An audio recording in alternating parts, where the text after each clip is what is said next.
Hi, my name is Thomas Hansen. I'm here to present my paper on trajectories of psychosocial well-being during COVID-19 among older adults. I'm from the Norwegian Institute of Public Health in Oslo, and I also work at NOVA and Oslo in Oslo.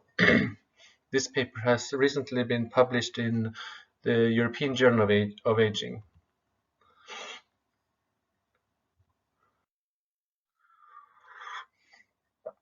There's been a lot of attention in the media and among scholars of the effect of the COVID pandemic on older adults, especially how they've been faring during the lockdown periods.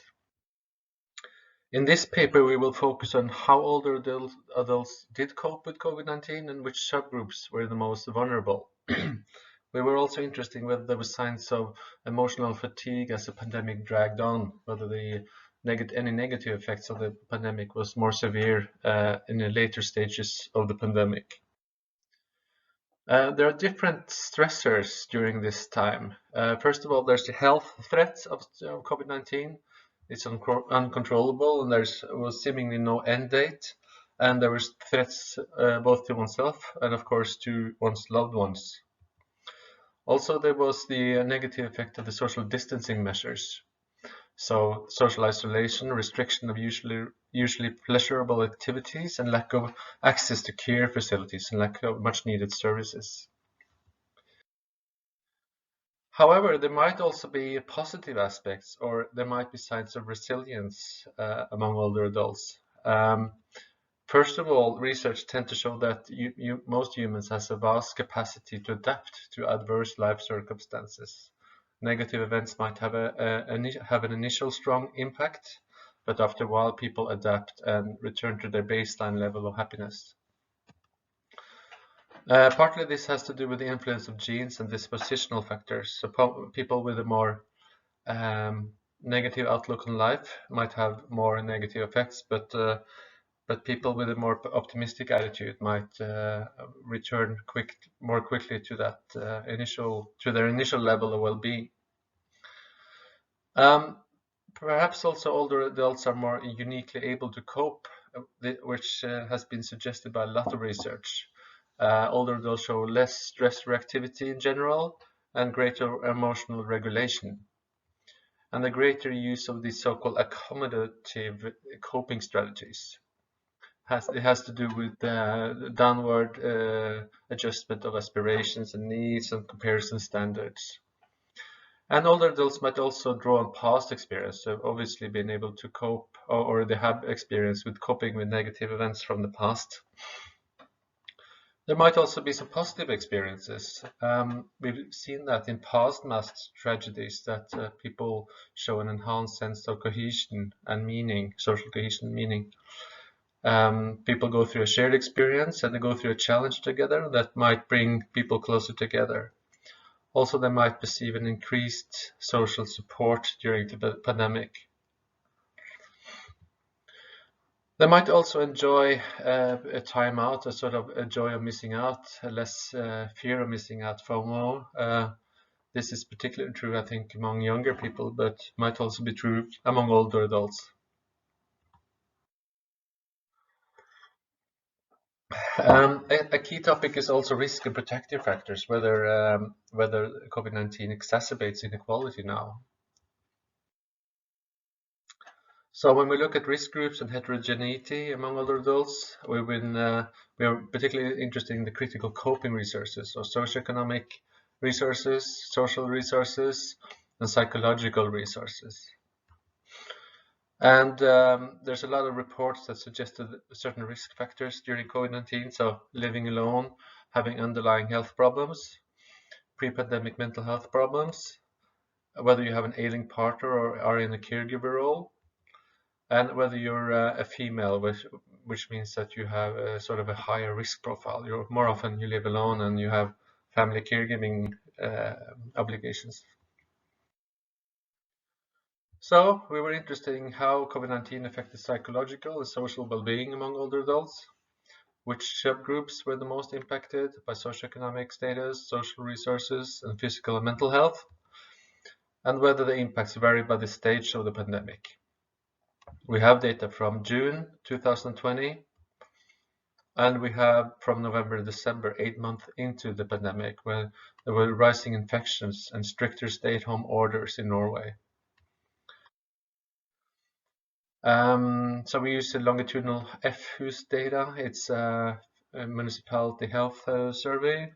We have data from two counties, not municipalities. This is from counties. Two counties that were, it must be said that they were quite not so infected by the pandemic as most other counties in Norway. So that means that any effect you would observe here would be sort of the best case scenario.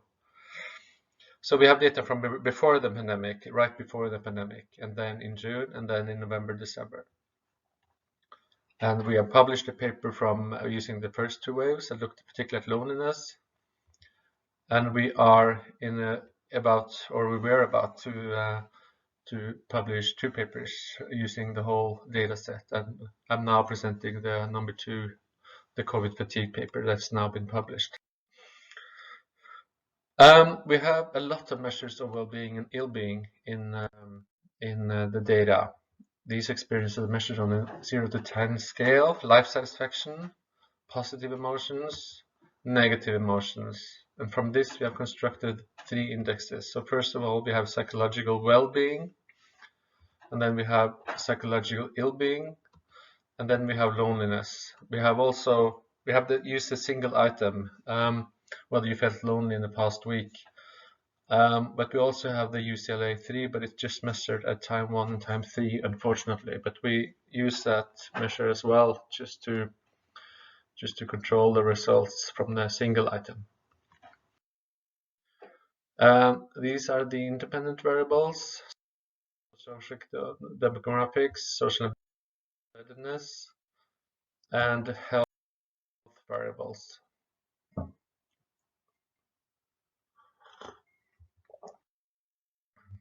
We use repeated ANOVA and linear mixed models. And we have, I wanted to say a bit more about that. I can't go back. Well, in addition to measuring these continuous scales, we also use the dichotomous well-being. So if people are in the low end of the scales, for example, score 0 to 4, then we say that they have a low well-being. Just to say a little bit more about whether the COVID-19 had more problematic effects, and not just like people going from a 8 to a 7 on the life satisfaction measure. So when we look at loneliness first, men is in gray and women in yellow. And we see here that men's level of loneliness was quite stable from before the pandemic to in June of 2020. But loneliness level increased quite markedly in the winter of 2020. Among women, the same thing, but a much steeper increase in loneliness. So when we look at these dichotomous measures, we see that a level of a more problematic level of loneliness went up from 8% to 18% among women. So more than a doubling of people who score being quite lonely. Ill-being, same pattern. So it's quite stable pattern in June, but an increase in the winter, especially for women. And when we look particularly at women, or the measures, the more specific items, we see that level of being worried, anxious, and depressed went up by around 50%. So a quite steep increase in people who score quite high on the single items of being lonely, being worried and anxious and depressed. When it comes to well-being, we see the same pattern, but reversed, of course. So levels decreased quite markedly in the winter, and people who felt unhappy, unengaged, and dissatisfied went up quite dramatically. Just to say a little bit more about the substantive changes. It's a bit hard with these average effects, but we see here that the level of life satisfaction decreased by a full point. So the average life satisfaction on 0 to 10 scale went down by a full point from before to in the winter of 2020. And that is equivalent to a drop that we see in these other surveys when it comes to the average drop in life satisfaction before and into various life events. So widowhood, for example, unemployment, and severe disability. Well, you see a drop by a full point as well in the years after these events. So the drop by a full point during COVID-19 is quite substantial. So same drop. So when it comes to risk and protective factors, we actually didn't see much variation by age, by education, by employment, and by urbanicity, so between rural and urban areas. So quite stable patterns across these variables. When it comes to the social network factors, being a bit surprisingly, being single did not seem to affect the trajectories. So we see quite stable patterns across single and married persons. When it comes to social support, whether people had a lot of social support before the pandemic, that made a difference, but in a quite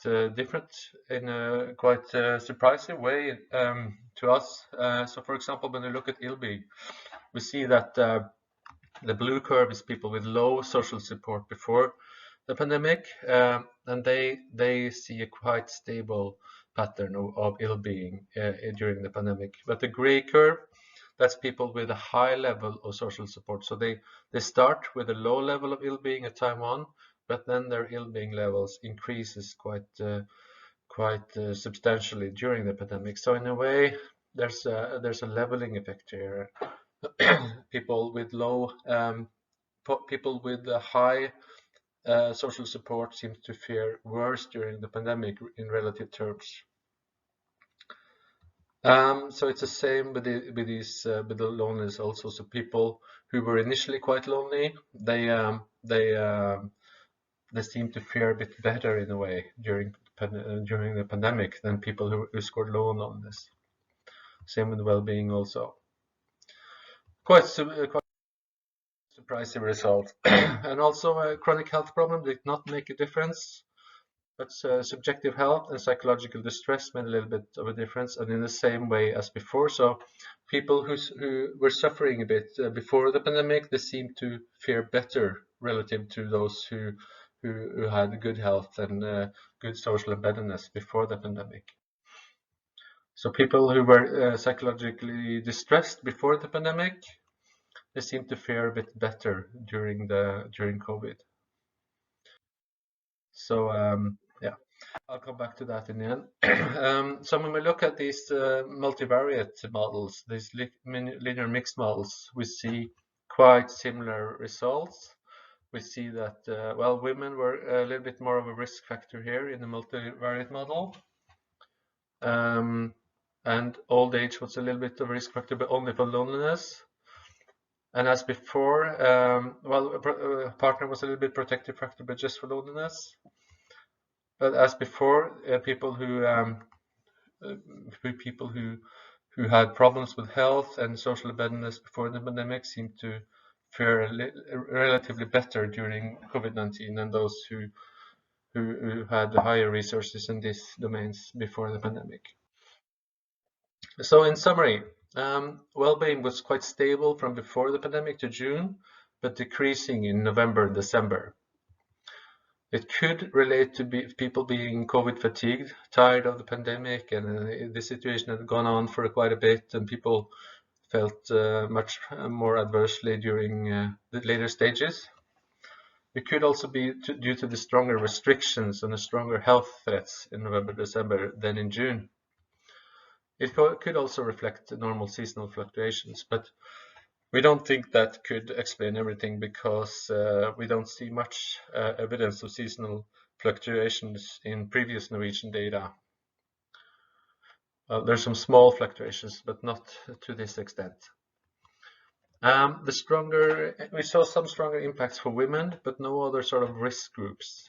And COVID-19 seemed to be act as a leveler in that we see improvements amongst those with pre-pandemic low psychosocial well-being. So it could relate to people who were struggling before the pandemic, all of a sudden feeling an increased sense of social support, increased understanding and a recognition of the problems, and a sense that now people are sort of in the same boat, and finally people can understand how I've been feeling, and that's kind of rationale. But it could also reflect that people with pre-existing problems sort of had more experience with this sort of isolation and challenge in a way.